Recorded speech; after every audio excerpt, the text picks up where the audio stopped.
What would it feel like to be trapped deep underground with freezing water rising around you, no clear way out, and time running out? What would you do if every turn led to another obstacle and the cave itself seemed determined to keep you inside? A group of explorers faced such a nightmare in the pitch-black depths of Roppel Cave. Lost, exhausted, and battling icy torrents caused by a sudden flood, they found themselves on the edge of disaster. Would they escape the cave's deadly grip, or would the underground claim them forever? Let's unravel this chilling tale of trapped cavers. Deep beneath the rolling hills of Kentucky lies a hidden world of mystery and adventure. Welcome to Roppel Cave, one of the most fascinating and challenging parts of the Mammoth Cave system, the longest cave in the world. This vast underground labyrinth stretches over 412 miles of surveyed passages and counting, and its exploration has pushed the limits of human endurance and ingenuity.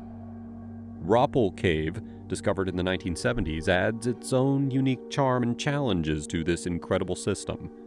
For decades, it remained a standalone cave system until 1983, when dedicated cavers finally connected it to Mammoth Cave, adding nearly 80 miles of new tunnels to the network. This discovery wasn't just about mapping, it was a monumental achievement in cave exploration history. Caving, or splunking, is more than just a hobby. It is a journey into the unknown. For those brave enough to venture underground, it is an opportunity to see a world that few people ever experience. Caves are like nature's time capsules, holding secrets about our planet's history, from ancient rock formations to underground rivers and unique ecosystems. But caving is not without risks. It requires strength, skill, and teamwork to navigate the narrow passages, steep drops, and pitch-black chambers. It's a test of both body and mind. And sometimes, as in the story that you're about to hear, it is a fight for survival. Roppel Cave is part of the central Kentucky karst region, a landscape shaped over millions of years as water carved through the soft limestone beneath the surface. This area is a treasure trove for cavers, with miles of dry passages, vertical pits, and even underwater routes. The Central Kentucky Karst Coalition, or CKKC, and the Southeastern Cave Conservancy work tirelessly to explore and protect Roppel Cave, as much of it lies on private land. One of its key entrances, the Dalio entrance, provides access to some of the cave's most remote and fascinating areas. Cave exploration is both an art and a science. Explorers use detailed maps and surveys to piece together the underground puzzle, often overlaying these maps on surface topography to predict where caves might connect. Sometimes it takes years of patience and perseverance to make a breakthrough, while other times luck is on the caver's side. Projects like the Logsden River Sump in Roppel Cave are ongoing examples of the dedication required to unravel the mysteries of this underground world. But cave exploration isn't just about discovering new passages.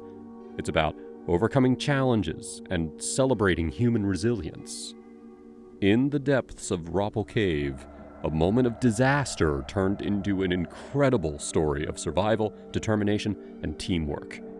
Stay with us as we uncover what went wrong, how one caver faced near impossible odds, and how he lived to tell the tale. This is Roppel Cave, where adventure awaits around every dark corner. On a cold Sunday night in December of 1981, a group of 5 experienced cavers, Wynn Wright, Carol Trexler, Ben Keller, Philip Ballister, and Bill Kirshner, gathered at the Roppel Cave Fieldhouse near Mammoth Cave National Park in central Kentucky. They were greeted by Tom Miller, another caver who had been spending the week at the fieldhouse. The air outside was frigid, and a freezing rain had begun to coat the landscape in an icy glaze. The group was well prepared, carrying ropes, climbing gear, and provisions for their planned expedition. Spirits were high, and the promise of adventure filled the air as they prepared for their journey into the depths of Roppel Cave. The next morning, the weather took a turn for the worse as heavy rain began to pour. Despite the harsh conditions, the group was undeterred. Tom Miller entered the cave first for a solo reconnaissance mission, while the others followed an hour later. Both groups used the Weller entrance, a relatively new access point to the cave system. The cold rain soaked the ground above, but underground, the cavers expected to find shelter from the storm. The excitement of venturing into the dark, mysterious world of Roppel Cave was palpable. For these explorers, the cave offered a labyrinth of uncharted passages, awe-inspiring rock formations, and the thrill of discovery. They were prepared for challenges, but none could foresee the ordeal that lay ahead. As the group moved deeper into the cave, they quickly found themselves lost in a confusing maze of twisting passages. The tunnels seemed to go on forever, and every turn looked the same. What started as an exciting adventure soon turned into a frustrating search for the right path. They spent hours wandering, feeling the pressure of time and the cold, damp air around them. The thrill of exploration began to fade, replaced by worry and exhaustion. Finally, after what felt like an eternity, they managed to find their way back to the correct route. When they got to the lower Black River, they realized how dangerous the storm outside really was. It was terrifying. The river, which was usually calm and quiet, had become a wild, loud river. Torrents of freezing, muddy water crashed through the passageways, flooding every side tunnel that they passed. The noise was extremely loud, an endless roar of water that echoed through the cavern walls, making the air itself feel alive with chaos. The group had to shout in order to hear one another as they pressed forward, the cold spray soaking them to the bone. The group struggled onward, the path ahead growing more treacherous with every step. Soon, they came to climb up into the BWOB passage, a steep section that now looked like a wall of rushing water. The climb had turned into a powerful, icy waterfall. As they stood there trying to decide what to do, they saw a familiar face. Tom Miller, the caver who had gone ahead earlier. Miller said that he had turned back when he saw how dangerous the conditions were becoming. He stayed with them briefly, but then after assessing the situation, he decided to head back toward the Weller entrance. The group, however, was determined to push ahead and complete their mission. They found an alternate path around the waterfall and ventured even deeper into the cave, not knowing that their greatest challenges were yet to come. The cold water, the roaring echoes, and the slick, muddy rock created a sense of dread that hung over the group like a shadow. Every step felt like a gamble. Every decision carried risk. The cave, once a place of adventure, had become a menacing, unpredictable force that threatened to trap them forever. The group's journey came to an abrupt and crushing stop when they reached a place in the cave known as Fairyland. Normally, this part of the cave was breathtaking, a magical area filled with delicate rock formations that seemed almost like from another world. But now, today, Fairyland was anything but beautiful. Their path was completely blocked by a sump, a low tunnel that had filled completely with water because of the heavy rain. The only way forward was now underwater, and they had no way to pass through it. The sight of the sump was devastating. After all their effort and struggle to get this far, they were now forced to turn around. There was no choice but to retreat. By now, the group had been inside the cave for almost 12 hours. The long day of climbing, crawling, and navigating through the maze of passages was taking its toll. Every one of them was exhausted. The freezing water that rushed through the cave had soaked their clothes and boots, chilling them to the bone. Their muscles ached, and their energy was fading with every step. As they went back towards the Weller entrance, they felt very down. The idea of the long, cold trip ahead seemed too much to handle. The loud roar of the water was all around them, making it hard to think or even have a conversation. Every step they took on the slippery, rocky paths was harder than the last. Their legs felt very heavy, and the sharp, cold air made them shake uncontrollably. Every breath was difficult, and the darkness of the cave seemed to be moving in closer and closer with every moment. Even though they tried to keep going, they were getting more and more tired, which made them slower. Every time someone tripped or made a mistake, it made them feel even more frustrated and scared. The difficulty of their situation weighed very heavily on them. They were trapped underground, tired, wet, and cold, and they didn't know what other problems they might face. About 30 minutes from the Weller entrance, they encountered Tom Miller again. His expression was grave as he delivered the news. The entrance was now completely sumped. The heavy rain above ground had caused the water levels to rise so high that the entrance was now flooded and impassable. This was now a dire situation. The cavers were cold, they were wet, and they were exhausted. They had no easy way out, and they had no means to communicate outside the cave. With the Weller entrance blocked, their only option now was to head towards the main entrance, a grueling 4-hour journey through complex passages and dangerous obstacles. The group kept going, their strong will driven by the fact that the main entrance might be the only way for them to get out. When they arrived at Coalition Chasm, they saw something truly terrifying. 2 waterfalls, each 70 feet high, crashing down into the deep space below. The path they used to be able to take was now a scene of complete chaos, with water rushing down the steep drops. Win Wright, one of the most experienced climbers in the group, began preparing a prusik rig, a system of ropes and knots used for climbing. Meanwhile, the others searched for a bypass to avoid the dangerous climb. Time was slipping away, and the freezing water sapped their strength. After an hour of searching, they finally reached the top of the rope.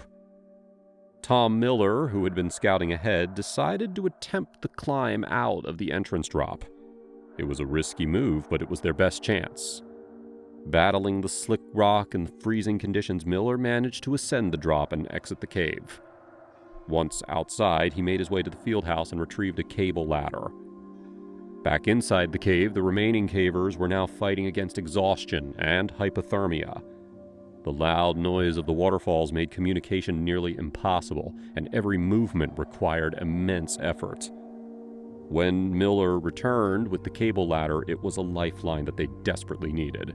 One by one, the cavers climbed the ladder, their frozen hands gripping the rungs as they pushed themselves upward. The icy spray from the waterfalls drenched them, and the climb seemed to stretch on forever. For those waiting below, the minutes felt like hours as they shivered in the cold darkness. When the last caver reached the top, a wave of relief swept over the group. They had survived the ordeal, but the experience had left them physically and emotionally drained. Back at the field house, they shared stories of their harrowing journey and reflected on the teamwork and determination that had brought them back to safety. In the end, the group knew just how close they had come to disaster. Without Tom Miller's report that the Weller entrance was completely flooded, they might have continued heading in that direction, unaware that their path was blocked. By the time they'd realized the truth, they would have been too exhausted to make the long and dangerous trek to the main entrance. Miller's warning saved them valuable time and energy, giving them a fighting chance to escape. At the same time, Miller later said that he might not have made it out of the cave without the group's help. Their knowledge of the Coalition Chasm bypass, a less traveled route that avoided the treacherous waterfalls, was critical. Without that knowledge, the climb out would have been nearly impossible, especially in the freezing, waterlogged conditions they faced. It was a reminder of how important teamwork and shared expertise are in situations like this. Each person brought something to the table, and their combined skills and determination helped them survive a harrowing experience. In a cave, where the smallest mistake can have life-threatening consequences, every decision matters. As they sat together in the safety of the field house that night, reflecting on their ordeal, the group realized just how much they had relied on each other. They had faced exhaustion, freezing water, and the threat of being trapped underground. But they had worked together and they had made it out alive. The cave had tested their strength and resolve, but it had also shown them the power of teamwork and the importance of staying calm in the face of danger. For all of them, This experience was a stark reminder of how unpredictable and dangerous cave exploration can be. It was also a lesson in survival, resilience, and trust. Roppel Cave had challenged them in ways they had never imagined, but together, they had overcome these challenges and made it back to the surface. The adventure had changed them, leaving them with a deeper respect for the power of nature, and for the bond they shared as a team.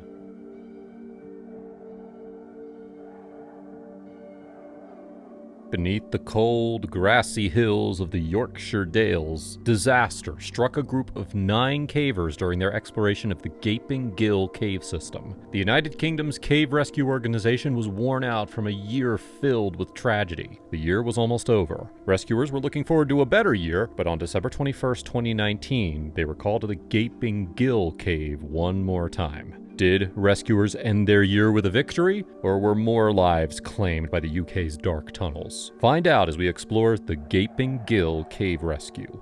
The group of 9 began their trip to Gaping Gill by departing on the nearly 3-mile hike north of the village of Clapham. Along the way, the cavers passed by the Ingleborough Show Cave, which has introduced countless families and curious explorers to the world of caving. Many cavers have started their hobby at Ingleborough before moving on to try real caving in the neighboring Gaping Gill system. There are 21 different entrances to Gaping Gill, with many requiring SRT, or single rope techniques, to descend and ascend the cave's multiple vertical sections. Reaching the main entrance of Gaping Gill, the cavers saw flat rocks interspersed with veins of grass that ended at a large crack. On the other side, steep, grassy hills terminated at stone ledges covered in moss. The nearby Fellbeck stream flowed into the cave. The flow of water changes with the seasons, but it was abnormally active for that time of year. Above the sinkhole, a wooden fence blocked the area off from the rest of the plains to prevent pigs or other livestock from sliding into the pit.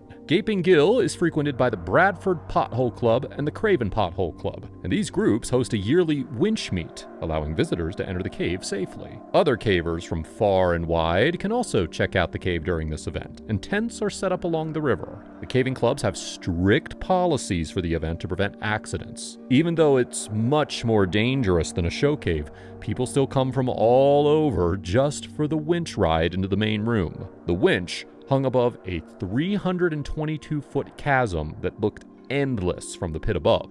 On the ride down, one of Gaping Gill's many waterfalls misted the cavers while the grind of the metal device clanged in their ears as they descended.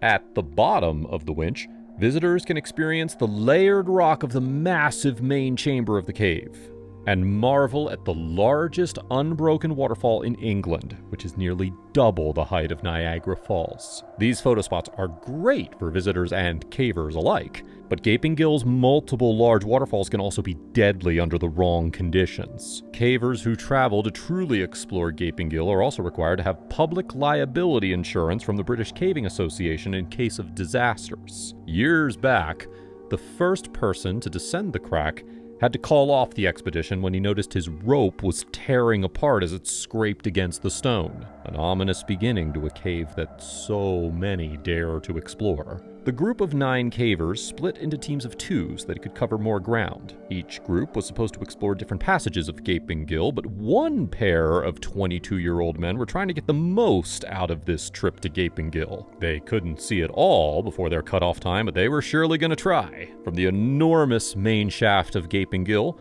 the cavers could go through 4 different passages. 2 passages connect to a junction which winds down to the southeast passage. This route is mostly small tunnels, requiring cavers to crawl or duck if they're short enough. Turning north at the next T intersection takes cavers to the Sand Cavern, where the sharp stone jutting out from the wall looks eerie bluish-green in the dim yellow light of headlamps. The Sand Cavern connects to the Stream Chamber and Stream Passage, which are normally very wet. During the winter, these routes could be dangerously cold. A separate passage to the east takes cavers through a long crawl to a large circular tunnel called Hensler's Series, which goes south into another stream. The longest route heads east from the main shaft. On the east slope, boulders reach the ceiling, which sometimes block the routes beyond this area. This section has had multiple breakdowns, and there's no telling when another avalanche of boulders could break apart and block the passage once more, trapping or crushing cavers deep underground.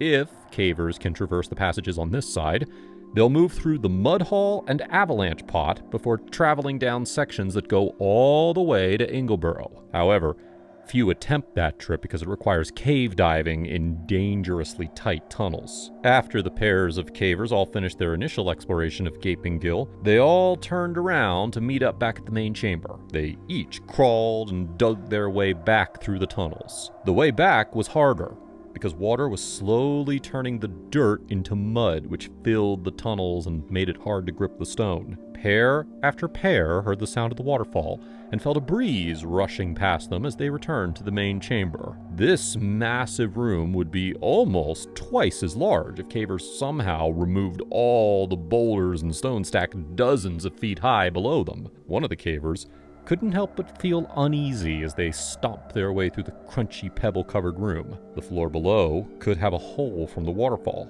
and it could give way at any moment, creating a funnel of rock that would drag them down, crushing and burying them alive. Once the last group arrived, the team had a break, talked, did a head count, and filed in a line toward their scheduled exit point. Now, instead of going back up the main pitch, they were headed to the bar pot entrance. To get there, the 9 cavers went back to the southeast passage before descending through rooms below what's known as the flood entrance. Then, just past that area, they would have to ascend a number of pitches to exit bar pot. Instead of splintering into pairs, they were all supposed to follow the same route.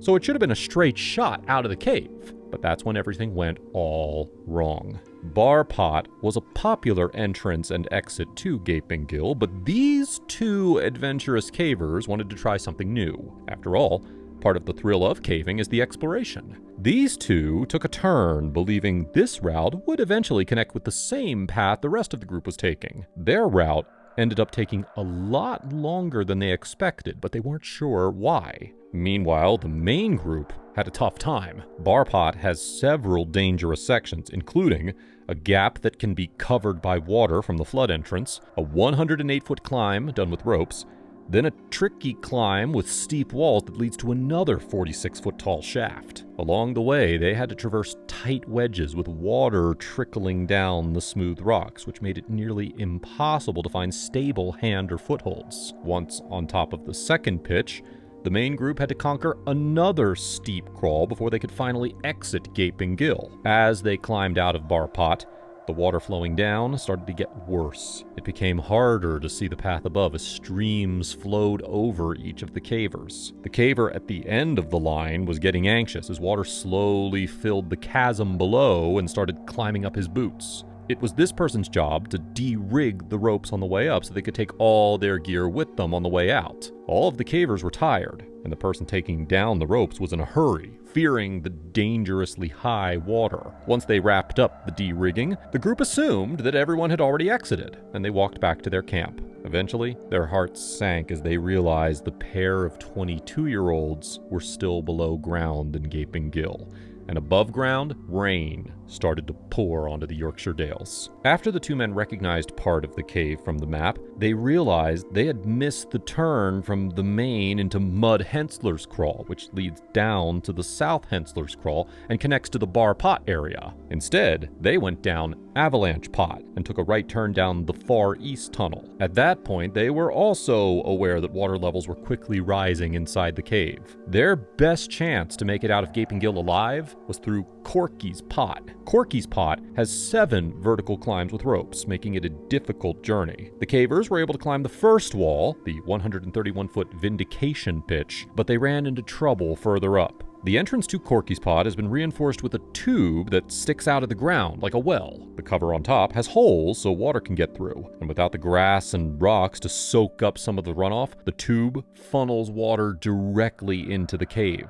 As they crested another ledge, they found water rushing from above had completely drenched the ropes and flooded the narrow chambers near the surface. The path through Corky's pot was blocked. It took the cavers a long time just to reach Corky's pot through the much longer and more arduous path that they traveled, and now they knew they were late. They realized their mistake, and they took the long path back to the main room. The whole way through, water continued to chill them to their cores. The possibility of drowning was sinking in, and they raced through the cave as fast as they could. They eventually reached the bar pot shaft where their other cavers had exited. The two men turned the corner, hoping to see someone waiting for them, but there was no one there. The situation was even worse than they imagined. They looked up in horror. Their team took the ropes. They were trapped in Gaping Gill. The time was 12:05 a.m. when the concerned group of cavers above ground made the call to the Cave Rescue Organization. In 2019, the CRO had more body recovery missions than any other year in the history of the organization. In response to their year of misfortune, the CRO invested in new off-road vehicles to assist in further missions. Luckily for the two lost cavers, they brought out their new Honda Pioneer ATV for the first time during this rescue. This rugged off-road vehicle has independent front and rear suspension for tackling the rocky terrain of the Yorkshire Dales. It can hold up to 1,000 pounds on its tilt bed,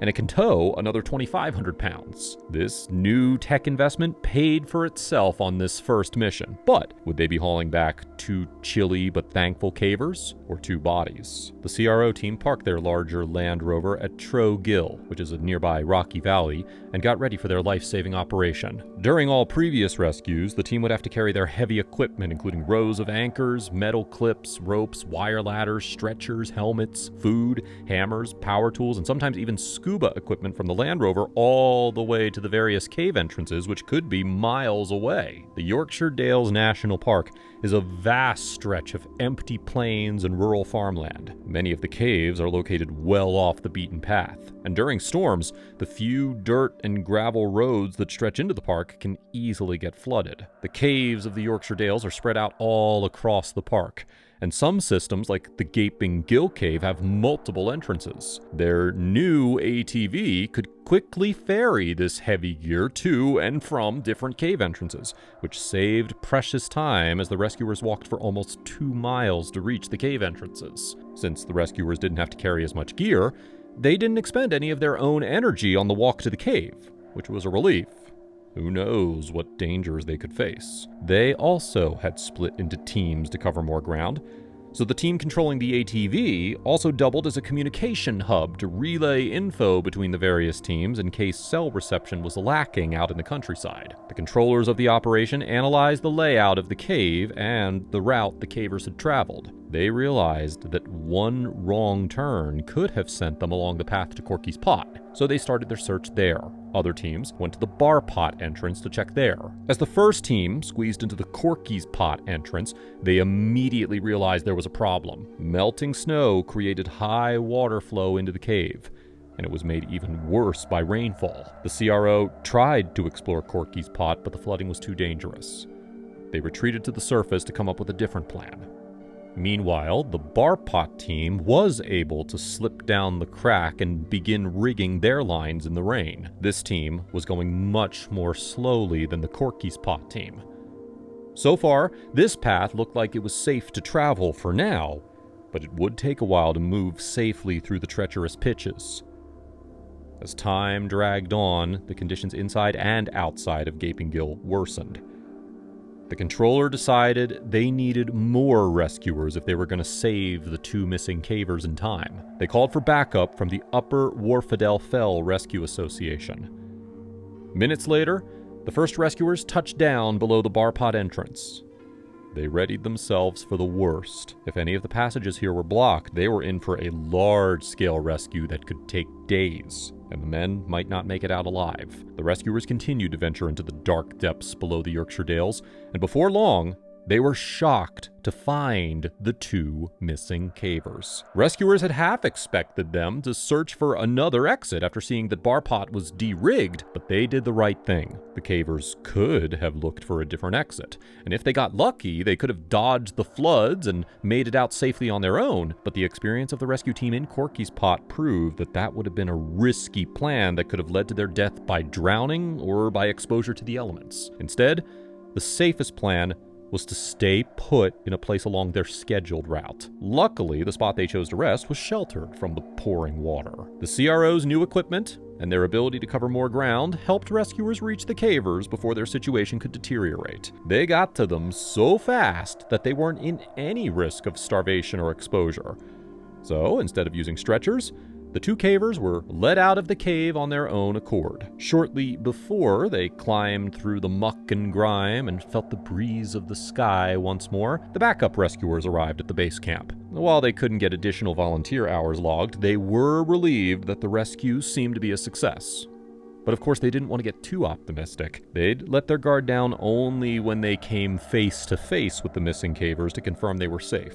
The CRO Land Rover was waiting to take the pair to the village of Clapham to rest their nerves. The other 7 cavers from the group were still waiting above ground at the Operations Command Center with the controller and other CRO rescuers. The lost cavers' friends celebrated their safe return, and they had some classic tea and biscuits, or cookies as they're called overseas. Once everyone was together again, the rescuers could breathe easy and celebrate their own successful rescue. Unfortunately for the 2 rescued cavers, their nightmares weren't over.